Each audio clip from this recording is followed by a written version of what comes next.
जय गुरु जी। जय गुरु जी संगत जी। गुरु जी का महान ग्रंथ दिव्य ज्योति, अध्याय 13, इलाज के रूप में लंगर। आधुनिक समय के तनाव से निपटने के लिए हम सभी के लिए उपलब्ध कई उपचारों को जानना और उनका हिस्सा बनना एक प्रचलन है। मेरा मानना है कि गुरु जी समय के साथ हमारे भाग्य को प्रकट करते हैं और हमें अपना सच बताते हैं, लेकिन अक्सर अनजाने में हम कहते हैं गुरु जी ने ये कहा और उन्होंने हमें बताया और हमारी जिंदगी में कोई भी बदलाव नहीं आया। यह एक स्थिर झील की तरह है। मैं इन्हें 6 महीने और दूंगा, नहीं तो मेरी कॉलोनी में जो एक और गुरु हैं, मैं उनको आजमाऊंगा। यहाँ एक और अद्भुत Joshi tarot card reader, reiki reiki master, pranic healer, पिछले जीवन प्रतिगमन चिकित्सक, ईएफटी शिक्षक, जीवन कोच और फेंग शुई वास्तु। गुरुजी की सबसे आकस्मिक टिप्पणी पत्थर में सेट है। गुरुजी ने हमेशा भगवान को प्यार करने के महत्व को बताया, ना ही भगवान से डरने का। गुरुजी के साथ एक स्वस्थ एवं खुशहाल रिश्ता बनाए और उन पर विश्वास करें कि वह आपके लिए सही है। अपने आप को यहाँ वहाँ जाकर भ्रमित ना करें, जिसका नतीजा कभी ना पहुँचना होगा।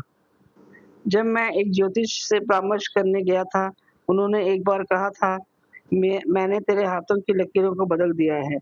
वह ज्योतिष क्या कर लेगा? एक बार जब आप मेरे सामने समर्पण कर देते हैं, तो आपको कहीं और जाने की आवश्यकता नहीं होती। गुरुजी ही पूरे ब्रह्मांड के ज्योतिष, परामर्शदाता और फेंग शुई और भी बहुत कुछ। यह सब यहाँ गुरुजी की शरण में है, और अगर गुरुजी ने कुछ कहा है तो ऐसा अक्सर होगा, क्योंकि गुरुजी की हर आकस्मिक टिप्पणी का ठोस अर्थ है। धैर्य और दृढ़ता विश्वास की आधारशिला है।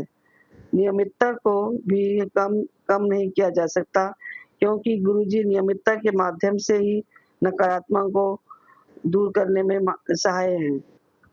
वह कला के अपने काम को तराशने में सक्षम है, पर हमेशा नरम हाथों से नहीं। समय के साथ हम और अधिक पॉलिश होकर गुरुजी के परिवार का हिस्सा बन जाते हैं।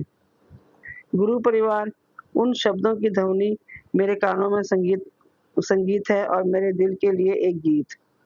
गुरुजी ने हमें एक बहुत मजबूत भावना प्रदान की है, दुनिया के भीतर एक दुनिया का निर्माण। जब हम दूसरे संगत परिवार के बीच होते हैं, अपने अस्तित्व की गहराई में हमें पता है कि हम सही जगह पर हैं। हम यही कोशिश करते हैं जो कि कभी ना हारने वाली है, कि एक दिन हम अपने परमपिता गुरुजी से मिलें, बस यही कामना करते हैं। कुछ पैदा होते हैं और कुछ गुरुजी की संतान बनते हैं। शिव के भक्त उनके मंदिर के लिए अपना रास्ता खोजने के लिए बाध्य हैं। इसके लिए उन्हें बुलाती हुई प्राकृतिक गुरुत्वाकर्षण या फिर किसी के माध्यम से या फिर अपने स्वयं के ही माध्यम से समय में जुड़ते हैं। मेरे सारे करेक्शन जो मैंने वर्ष 2011 में बनाए, मेरे प्रवास के दौरान वे गुरुजी के दिव्य डिजाइन का एक हिस्सा थे। विक्रम वैद्यनाथ, एक और शिव भक्त मुझे मिले। मुझे पता था कि उसे गुरुजी से मिलना है। मैं उससे पहली बार सामाजिक रूप से रोहित गांधी की आर्ट गैलरी में एक शो की रात में मिली। मेरे दोस्त बोनी हजूरिया और मैं उसके साथ बातचीत में व्यस्त थे, और हालांकि मैं गुरुजी के बारे में चुप रही, मेरे प्रवृत्ति ने मुझे उन्हें उस दिशा में धकेलने का आग्रह किया। हमारी बातचीत के दौरान मैं शब्दों से घूट रहा था। गुरुजी के पास आओ। अब जब मैंने उनके साथ खुशियों का आदान प्रदान कर लिया था, तो मैंने उसे मेरे स्थान पर सत्संग के लिए आमंत्रित किया। एक पल की झिझक के बिना वह मान गया और सत्संग को ध्यान से सुनने के लिए रुक गए। विक्रम बहुत तेजी से सकारात्मक समर्पण में आ गया, जिसने कि उसे अगर मगर में उलझने से रोका। उन्होंने गुरुजी और उनके दर्शन को सहजता से अपनाया, और तभी उन्होंने पुष्टि की कि गुरुजी का तब बुलावा आया है, ठीक जब उसे इसकी सबसे ज्यादा जरूरत थी। विक्रम वैद्यनाथ अब न केवल विश्वास में बंध गए हैं, वह अपना समय सोमवार को मंदिर में बिताते हैं, लेकिन यह भी सुनिश्चित करते हैं कि वह अकेले नहीं जाएँगे। वह नई संगत अपने सामाजिक मित्रों को मंदिर लेके जाते हैं और आशा करते हैं कि वह भी स्वर्ग के एक टुकड़े को चखें जिसे उन्होंने स्वयं चखा है। लोग आएँ या जाएँ, यह चिंता का विषय नहीं है। मुख्य उद्देश्य दूसरों के साथ अपने स्वयं के आशीर्वाद को साझा करना और विश्वास को इंजेक्ट करना था। गुरुजी उन्होंने अपने शाश्वत प्रेम में लपेटते हैं और गुरुजी उनके कर्मों को बदल देते हैं। जीवन उपलब्धियों के बारे में नहीं है। यह करुणा, धैर्य और दृढ़ता, प्रेम और आनंद सीखने, बढ़ने और विकसित करने के बारे में है और आगे प्रत्येक व्यक्ति के मुख्य लक्ष्य आत्मा की वृद्धि है। विक्रम वैद्यनाथ का सत्संग। गुरुजी के संपर्क में आना एक बहुत ही उत्थान और दिल को छू लेने वाला अनुभव है। यह चमत्कारों और खुशियों को बनाए रखने की एक सतत यात्रा है। मैं पिछले साल फरवरी 2011 में गुरुजी से मेरा परिचय कराने के लिए अपने प्रिय मित्र को धन्यवाद देना चाहता हूँ। भगवान उसे आशीर्वाद दे, लेकिन मुझे विश्वास है कि जब हमारा बुलावा आता है तो जो व्यक्ति हमें ले जाता है वह केवल गुरुजी द्वारा चुना गया माध्यम मात्र होता है। मैंने हाल ही में एक अपेंडिक्स सर्जरी करवाई थी। अस्पताल से छुट्टी मिलने के कुछ दिनों बाद मेरे पेट अप्रत्याशित रूप से विकृत और वास्तव में बहुत असहज महसूस हुआ। इससे डॉक्टर को परेशान किया और उसने तुरंत सुझाव दिया कि मैं कुछ परीक्षण करवाऊँ। मैं असहज स्थिति में था। यह गुरु पूर्णिमा थी और मैंने अपनी चचेरी बहन रमा दीदी को मेरे साथ गुरुजी के मंदिर जाने के लिए कहा। वह खुद मानसिक रूप से बहुत दुखी थी, क्योंकि उसकी बेटी हिना अपने आप को मरने की धमकी दे रही थी अगर उसे छात्रावास से नहीं ले जाया जाएगा, क्योंकि उसने कोई दोस्त नहीं बनाया था और समायोजित करने में असमर्थ थी। उस रात मंदिर संगत से भर गया था। गुरुजी से प्रार्थना के 5 मिनट बाद रमा दीदी को अपनी दूसरी बेटी नेहा का फ़ोन आया, जिसमें कहा गया था कि हिना ने सिर्फ यह कहने के लिए फ़ोन किया कि वह छात्रावास में खुश है, वहीं रहना पसंद करती है और कई दोस्त बनाए हैं।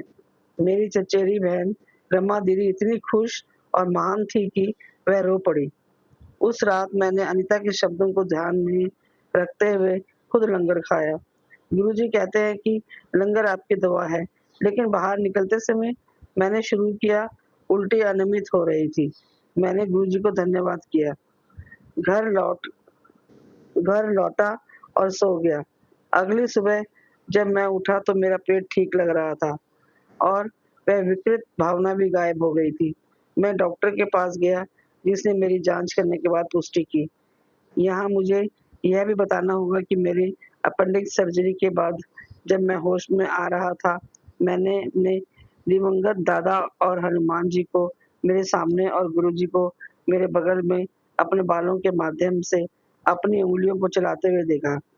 दृष्टि उतनी ही स्पष्ट थी और मैं वास्तव में गुरुजी के दर्शन पाकर धन्य महसूस कर रहा था। गुरुजी के साथ अपने शानदार अनुभव के बाद मेरी चचेरी बहन रमा दीदी ने मेरी माँ को अपने साथ मंदिर जाने के लिए कहा। जब मुझे उनसे फ़ोन की वे रास्ते में हैं, तो मुझे खुशी हुई। 2 घंटे बाद मैंने फ़ोन करने की कोशिश की और मेरी माँ से उनसे अनुभव के बारे में पूछने के लिए उनका फ़ोन नहीं मिल रहा था और ना ही रमा दीदी का। ड्राइवर का फ़ोन भी उपलब्ध नहीं था और मुझे चिंता होने लगी।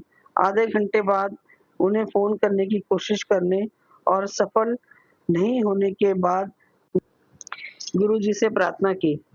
उनकी देखभाल में उन्हें सुरक्षित रखने के लिए, हालाँकि मैं चिंतित और असहज था। 1 और 2 घंटे के बाद मेरे फ़ोन की घंटी बजी और स्क्रीन ने कहा, "माँ, मुझे राहत मिली।" मेरी माँ ने ताज़ा और जीवन से भरपूर आवाज़ दी। मुझे पता चला कि वह रमा दीदी और ड्राइवर मंदिर में प्रवेश करने का ट्रैक खो चुके थे और वहाँ 4 घंटे से अधिक समय बिताया था। मैं चकित था और आंतरिक रूप से बहुत खुश था कि वे गुरुजी को इतनी अच्छी तरह से मिलने गए थे। हमारे अनुभव को कभी भी कुछ निरर्थक शब्दों में अभिव्यक्त नहीं किया जा सकता, क्योंकि यह वास्तव में ऐसा करने के प्रयास से हमारे गुरुजी की कृपा को कम करता है। मैं केवल यह कह सकता हूँ कि गुरुजी ने मेरी तुच्छ और अर्थहीन प्रार्थनाओं और मेरी सबसे गहरी प्रार्थनाओं का भी उत्तर दिया है। जैसे स्कूल जाने के लिए नियमितता की आवश्यकता होती है, वैसे ही गुरुजी के पास आना भी उन्हीं के सिद्धांतों का पालन करना करता है। हम यह विश्वास नहीं कर सकते कि अगर हमें कुछ अमूल्य हासिल करना है तो हम केवल एक बार या एक ही बार आ सकते हैं।